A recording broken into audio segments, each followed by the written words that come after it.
안녕하세요. 오늘의 책 리뷰는 90년생이 온다 라는 제목의 책입니다. 오늘의 리뷰를 보시고 이 책이 나에게 도움이 되겠다 생각이 되시면 가능하면 구매를 하셔서 읽어보시는 것을 추천드리겠습니다. 목차를 먼저 보겠습니다. 목차는 일시정지를 하셔서 소 주제들을 더 자세히 보셔도 좋을 것 같습니다. 1부는 90년대생의 출현, 2부는 90년대생이 직원이 되었을 때, 3부는 90년생이 소비자가 되었을 때, 크게 이렇게 세 가지 주제로 구분이 되어 있습니다. 제가 이 책을 읽고서 미리 밑줄 친 부분들을 정리한 내용들을 보면서 리뷰를 진행하도록 하겠습니다. 공무원 시험 최종 합격률은 2016년 기준 1.8%에 지나지 않는다.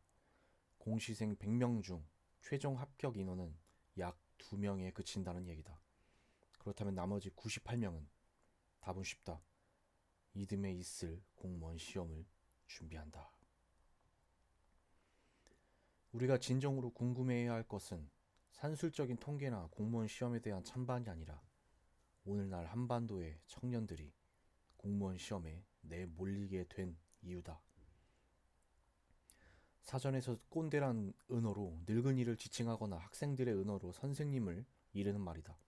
오늘날의 꼰대라는 단어는 특정 성별과 세대를 뛰어넘어 남보다 서열이나 신분이 높다고 여기고 자기가 옳다는 생각으로 남에게 충고하는 걸, 또 남을 무시하고 멸시하고 등한시하는 걸 당연하게 여기는 자를 지칭한다. 내가 이제는 새로운 것이 아닐지도 모른다는 사실을 인정하고 자연스럽게 새로운 세대를 맞이하며 공존의 길을 찾는 일일 것이다. 월급이 많고 적음은 그다지 중요한 것 같진 않아요. 그 월급을 언제까지 받을 수 있느냐가 중요한 것 아닌가요? 대기업을 다니는 선배들이 굵지 않더라도 길게 다니는 게 꿈이라고 말하는 것을 정말 많이 봤어요. 어차피 사기업을 가서 불안에 떠느니 굵진 않지만 길게 벌 수 있는 공무원의 길을 택하겠어요. 2년째 9급 공무원을 준비하고 있는 김모 씨, 92년생. 지금 산업계를 지배하는 이데올로기는 일을 시키되 고용 책임은 지지 않으려는 유노농 무책임이다. 그러니 1990년대 출생기업 준비생들이 직업을 고를 때 안정성을 가장 큰 가치로 꼽지 않는다면 되레 이상한 일이다. 그래서 이들에게 가장 합리적인 선택은 직업 안정성이 높은 공무원이나 공기업 같은 국가기관이다. 게다가 최근 조사에 따르면 공무원은 정년이 보장된 덕에 생애소득이 높아서 기존 인식과는 다르게 오히려 대기업보다 많은 소득을 기대할 수 있는 것으로 나타났다. 그러니까 정년이 기니까 더 받는다는 얘기죠. 무엇보다도 공무원은 구조조정에 공포가 없다. 한국 정부가 수립된 1953년 이래로 단 한 번도 공무원 구조조정을 진행한 적은 없다. 정부가 가장 모범적인 고용주인 셈이다. 공무원으로서 특별한 결격 사유가 생기지 않는 한 직장을 잃을 걱정은 없는 것이다. 그 공포에서의 해방은 현대사회에서 최소한의 먹고 살 걱정은 하지 않아도 됨을 의미한다. 많은 취준생들은 경력사항을 볼 거면 경력사원을 뽑을 것이지 왜 신입사원을 뽑는가 라고 말한다. 이러한 상황은 90년대생들 사이에서 경력의 메비우스의 띠라는 말을 유행시키기도 하였다. 경력이 없으니 취업을 할 수 없고 취업을 못하니 경력을 쌓을 수 없는 상황을 자주 하는 것이다. 문제는 경력뿐만이 아니다.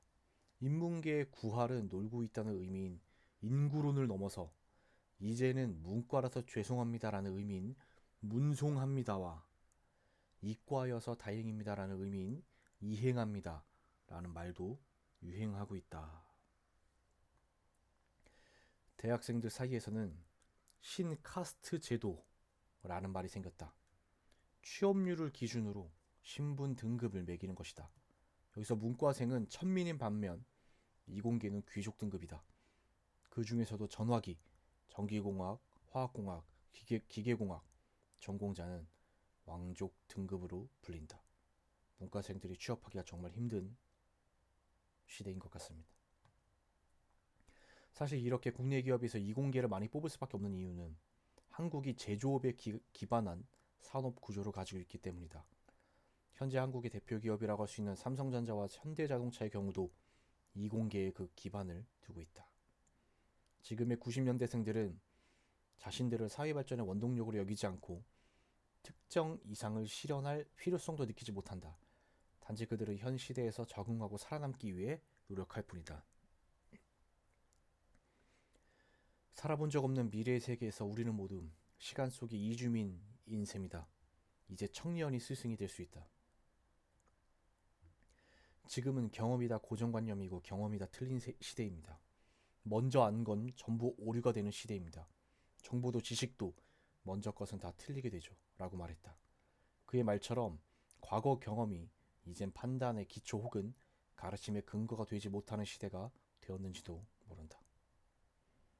문화체육관광부가 발표한 2017년 국민 독서 실태 조사에 따르면 성인 중 지난 1년간 교과서, 학습 참고서, 수험서, 잡지, 만화를 제외한 일반 종이책을 한 권 이상 읽은 사람의 비율이 59.9%로 나타났다.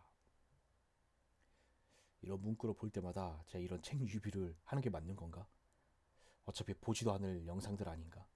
이런 생각이 들곤 합니다만 열심히 또 녹화를 하고 있습니다.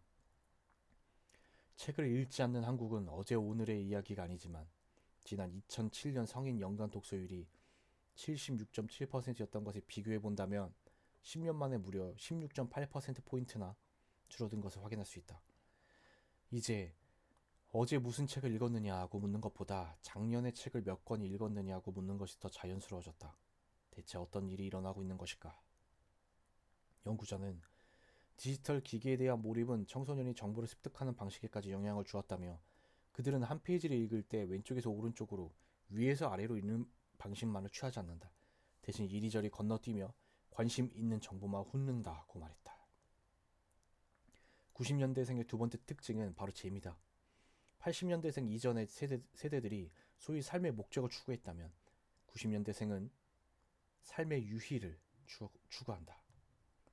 현대 직장인의 지상 최대 고민은 정확히 다시 고쳐 말하면 오늘 점심은 뭐 먹지이다. 그러나 그 고민의 중심은 끼니를 때울 수 있을까가 아니다. 우리는 더 이상 배고픔을 달래기 위해서 식사를 하지 않는다.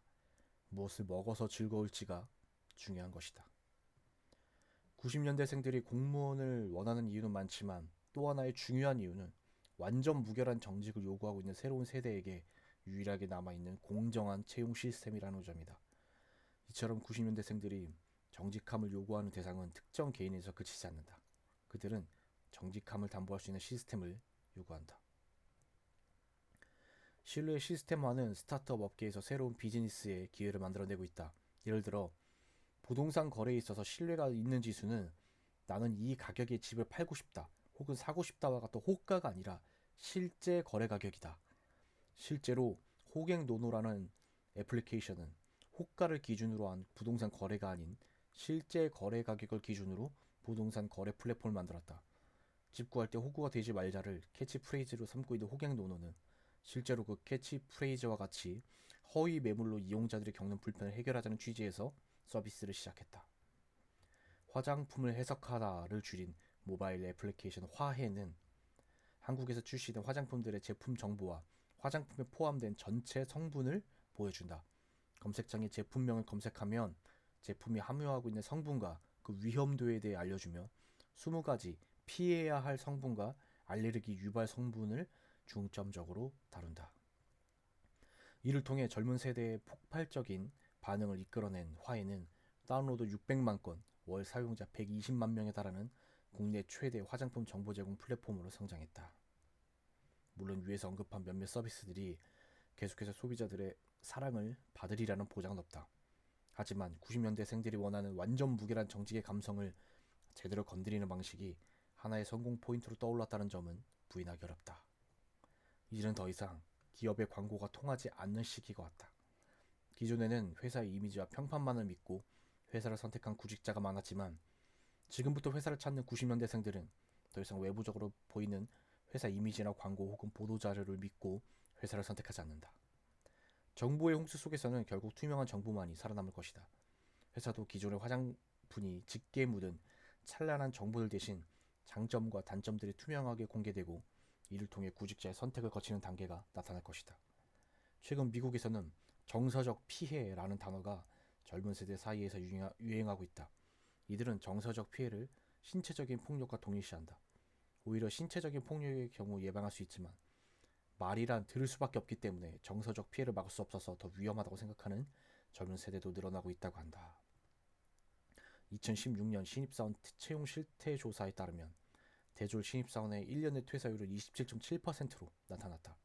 취업 지옥을 어렵게 통과하고도 1년 안에 회사를 떠나는 신입사원이 4명 중 1명꼴인 셈이다. 이태백, 20대 태발이 백수가 아닌 이퇴백, 20대 스스로 직장을 그만둔 백수 이야기가 나오는 이유다. 신직장인 꼰대 체크리스트. 9급 공무원을 준비하는 요즘 세대를 보면 참 도전 정신이 부족하다는 생각이 든다. 2. 헬조선이라고 말하는 요즘 세대는 참 한심하다. 3. 회사에서의 점심시간은 공적인 시간이다. 싫어도 팀원들과 함께해야 한다. 4. 윗사람의 말에는 무조건 따르는 것이 회사 생활의 지혜다. 5. 처음 만나는 사람에게 먼저 나이나 학번을 물어보고 이야기를 풀어나가야 속이 편하다. 6. 정시 퇴근 제도는 좋은 복지 혜택이다. 7. 휴가를 다 쓰는 것은 눈치가 보이는 일이다. 8. 1년간 육아휴직을 다녀온 동료 사원이 못마땅하다. 9. 나보다 늦게 출근하는 후배 사원이 거슬린다. 회식 때 후배가 수저를 알아서 세팅하지 않거나 눈앞에 고기를 굽지 않는 모습에 화가 난다. 내가 왕년에 내가 너였을 때와 같은 말을 자주 사용한다. 편의점이나 매장에서 어려 보이는 직원에게는 반말을 한다. 음식점이나 매장에서 사장 나와라 외친 적이 있다. 어린 녀석이 뭘 알아? 라는 생각을 해본 적이 있다. 촛불 집회나 기타 정치 활동에 참여하는 학생들은 학생의 본분을 지키지 않는다고 생각한다. 나이가 들면 지혜로워진다 란 말에 동의한다. 낯선 방식으로 일하는 후배에게는 친히 제대로 일하는 법을 알려준다. 자유롭게 의견을 얘기하라고 해놓고 내가 먼저 답을 제시한다. 내가 한때 잘나가던 사람이었다는 사실을 알려주고 싶은 마음이 든다. 회사 생활뿐만 아니라 연애사와 자녀계획 같은 사생활의 영역도 인생 선배로서 답을 제시해 줄 수 있다고 믿는다. 회식이나 야유회 개인 약속을 이유로 빠지는 사람을 이해하기 어렵다. 내 의견에 반대하는 후배에게 화가 난다. 자기 개발은 입사 전에 끝내고 와야 하는 것이다. 이 중에 한 개라도 내가 해당이 된다면 꼰대랍니다. 잘 참고해 보시기 바랍니다. 몇 년 전 인터넷에 또라이 질량 보존의 법칙이라는 글이 화제가 된 적이 있다. 이 법칙은 쉽게 말해서 어느 조직이든 일정량의 얌체, 진상, 무능력자, 아첨꾼 등의 일명 또라이가 존재한다는 법칙이다. 질량 보존의 법칙을 패러디한 이 법칙은 아래와 같은 형식을 따르게 된다. 1. 또라이를 피해 조직, 팀 또는 회사로 옮기면 그곳에도 다른 또라이가 있음. 이 상또라이가 없으면 덜 또라이 여럿이 있음. 3. 팀 내 또라이가 다른 데로 가면 새로운 또라이가 들어옴. 4. 또라이를 물리치기 위해서는 다른 또라이가 될 필요도 있음. 5. 팀 내에 또라이가 없다는 생각이 들면 자신이 또라이임. 연봉 복리후생, 지리적 위치, 사회적 위상 등 회사 선택의 기준은 매우 다양하다. 하지만 90년대생들은 무엇보다 일과 삶의 양립이 가능한가를 으뜸으로 둔다. 아마도 한국 사회처럼 야근이라는 단어가 자연스럽게 다가오고 정시 퇴근이 부자연스럽게 느껴지는 사회는 없을 것이다. 물론 끼니도 제대로 때우지 못하던 가난한 나라를 지금과 같이 일으킨 건 성실한 노동자의 헌신 때문이었다. 그리고 그 바탕에는 회사가 열심히 일한 나를 버리지 않을 것이라는 믿음이 있었다. 하지만 1997년 IMF 이후로 열심히 일해온 많은 이들이 거리로 내팽개쳐졌고 2008년 금융위기 이후 상시적으로 구조조정이 일어난다. 그러니 90년대생들에게 근면 성실을 강조하는 것은 앞뒤가 맞지 않는다. 실제로 정해진 퇴근 시간에 맞춰서 퇴근을 하는 직장인들은 한국에서 공공의 적으로 찍히기 십상이다. 빠른 퇴근을 근무 시간 내에 일을 효율적으로 마무리하는 것을 보지 않고 열심히 하지 않고 동료들을 내팽개치는 얄미운 행동으로 인식한다. 이런 분위기가 가득한 조직에서는 자연스레 칼퇴를 피하게 되고 회사에서 주어진 일보다 많은 일을 열정적으로 처리한다는 인상을 주기 위해 필요하지 않은 야근도 마다하지 않게 된다. 제너럴 일렉트릭의 전성기를 이끌었던 잭 웰치는 위계적 조직의 부작용을 지적하며 위계적인 조직은 곧 모두가 CEO를 바라보고 고객에게는 엉덩이를 들이대는 조직이 된다라고 말한 적이 있다. 그리고 이렇게 말로만 고객을 외치고 사실은 상사를 최우선 고객으로 모시는 위선적인 모습의 새로운 세대는 매우 비판적이다. 입사 때부터 이 회사에선 적어도 임원의 자리에까지 올라가 봐야지 라는 생각을 가진 90년대생은 거의 없다. 그럼에도 불구하고 구직자 입장에서 생각을 해본 적이 없는 면접관들은 과거의 면접 단골 문제를 여전히 중요하게 생각하고 회사의 임원인 자신을 본보기로 삼을 것으로 생각한다. 국내에서도 근무 시간을 단축하는 사례가 나오고 있다. 2018년 신세계그룹은 대기업 최초로 주 35시간 근무제를 시작했다. 이는 주 5일 40시간 근무를 기준으로 보았을 때 하루에 1시간씩 근무 시간이 줄어드는 셈이다. 야근을 없애고 오후 5시에 정시 퇴근할 수 있도록 5시 30분에 PC 셧다운제를 실시한다. 담당 임원의 사전 결제 없이는 PC가 재부팅되지 않아 무분별한 야근이 불가능하도록 만들었다. 더 나아가 야근이 잦은 부서는 공개하고 임원 부서장의 평가 시상에서 감점하기로 했다. 음식 배달의 민족으로 유명한 회사 우아한 형제들에서는 매주 월요일 오전을 휴무로 지정, 오후에 출근하는 주 4.5일제를 운영 중이다. 출판사 김영사에서도 2015년부터 금요일은 1시까지만 근무하는 4.5일 근무제를 시행 중이다. 종합여행사 여행박사에서는 격주 금요일을 휴무로 지정, 주 4일 근무를 시험 운영 중이다.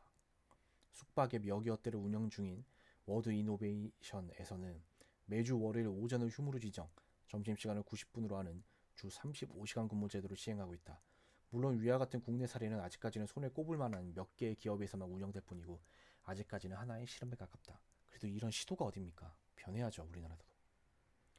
현재 우리나라도 일자리가 부족한 상태로 이는 수요자인 기업에 유리한 시기다. 하지만 90년대생들의 구직 활동을 진행하는 이 시간을 지나 2000년대 출생자들의 본격적으로 입사를 하는 시점에는 일본과 같이 상황이 역전될 수 있다. 일자리보다 취업자가 적어지는 현상이 일어날 수 있는 것이다. 실제로 한국의 90년대 출생자는 687만 명, 2000년대 출생자는 496만 명이다. 우리나라의 기업들도 구직자들의 눈치를 봐야 할 시기가 올 수 있다. 아마 거의 올 거라고 생각합니다, 저는. 90년대생들은 묵묵히 선배들의 도제식 교육을 따르거나 기약 없이 그들의 방식을 배우는 것을 받아들이지 못한다. 이들에게 이러한 방식은 불확실성만 높이기 때문이다. 하지만 아직까지도 국내 많은 조직들은 소위 농업적 근면성만을 강조하고 단순 버티기를 거부하는 사원들을 열정 없는 패배자로 낙인 찍고 혀를 차기에 바쁜 것이 현실이다. 너희들은 참는 법을 배워야 해 라고 말하는 것이 아니라 참을 수 있는 환경을 조성하고 적응을 도와주는 것이 90년대생들이 맞이하는 조직의 새로운 리더십이 될 것이다. 제너럴 일렉트릭의 제9일치가 종신고용 대신 종신 취업 능력을 보장한다고 말했듯 90년대생들에게 필요한 것은 정년 보장처럼 신뢰할 수 없는 말이 아니라 경력 개발을 위한 교육과 훈련이다. 이에 따라 기업 관리자들도 이직에 대한 개념을 바꿔야 할 필요가 있다. 우리는 자본주의라는 체제의 종말보다 세계의 종말을 상상하는 것이 더 쉬운 시대에 살고 있다. 90년대생들에게 연결은 이제 하나의 권리처럼 느껴진다. 당연하고 기본적인 것이므로 빼앗기면 불안해지는 것이다. 그렇기 때문에 이들은 스마트폰을 휴대하지 못하거나 배터리가 떨어져서 전원이 꺼졌을 때 유난히 불안해한다. 사실 해외 직구의 증가는 갑자기 나타난 기현상이 아니다. 경제가 글로벌화되면서 나타나는 자연스러운 경쟁에 직면한 것뿐이다. 국가 간의 상품 서비스 자본이 자유롭게 이동할 수 있는 경제체제가 모습을 드러낸 것이기도 하다. 이제 상품은 사람보다 쉽게 국경을 넘게 되었다. 이제 신세계 백화점의 경쟁 상대는 롯데백화점과 현대백화점이 아니라 미국의 아마존과 중국의 타오바오와 같은 해외 글로벌 전자상거래 기업으로 확대되었다. 90년대생들은 단순히 유튜브라는 플랫폼 하나에만 집착하는 것이 아니라 재미있는 콘텐츠가 많으니 유튜브를 시청한다고 말한다. 반대로 말하면 재미있는 콘텐츠가 있다면 반드시 유튜브를 볼 필요는 없다는 것이다. 언제든 유튜브에서 또 다른 플랫폼으로 대세가 넘어갈 수 있겠죠. 싸이월드가 이렇게 될 줄 알았겠습니까? 스타벅스의 2017년 매출은 1조 2634억 원이다. 국내 2위에서 6위까지의 5개 회사, 투썸플레이스, 이디야커피, 커피빈, 엔젤리너스, 할리스커피의 매출을 모두 합해도 스타벅스 한 곳에 턱없이 못 미친다. 2위에서 6위 5개 회사 매출은 모두 합해도 8,200억 원에 불과했다. 스타벅스가 이렇게 대단하다뇨. 스타벅스의 인사팀에 근무한 경험 있는 한 담당자는 스타벅스의 성공을 광고와 프로모션이 아닌 브랜딩에 대한 투자와 내부 직원을 첫 번째 고객이라고 두고 아끼는 기업 문화 때문이라고 말했다. 광고를 하지 않는 대신 브랜딩과 조직 관리에 힘쓴다는 것이다. 새로운 세대들이 더 이상 고객센터로 전화하지 않고 홈페이지에도 적극적으로 글을 남기지 않는다는 것이 그들에게 의견이나 불만이 없다는 증거가 될 수는 없을 것이다. 앞으로는 점차 듣기 힘들어진 90년대생들의 의견을 어떻게 직간접적인 참여로 이끌어내고 이를 통해 그들의 성향과 감성에 맞는 제품과 서비스를 생산해낼 수 있는지 기업들의 성패가 달려있다. 네, 오늘의 리뷰는 여기까지입니다. 90년대생들이 기성세대와 좀 어떤 사고방식의 차이가 있는지를 좀 자세히 풀어놓은 책인 것 같습니다. 제가 리뷰에서 언급한 내용 이외에도 정말 도움되는 내용이 많으니까 정말 90년생에 대해서 더 깊이 있게 알고자 하시는 분들은 꼭 책을 구매하셔서 읽어보시는 것을 추천드리겠습니다. 오늘의 리뷰를 마치겠습니다. 감사합니다.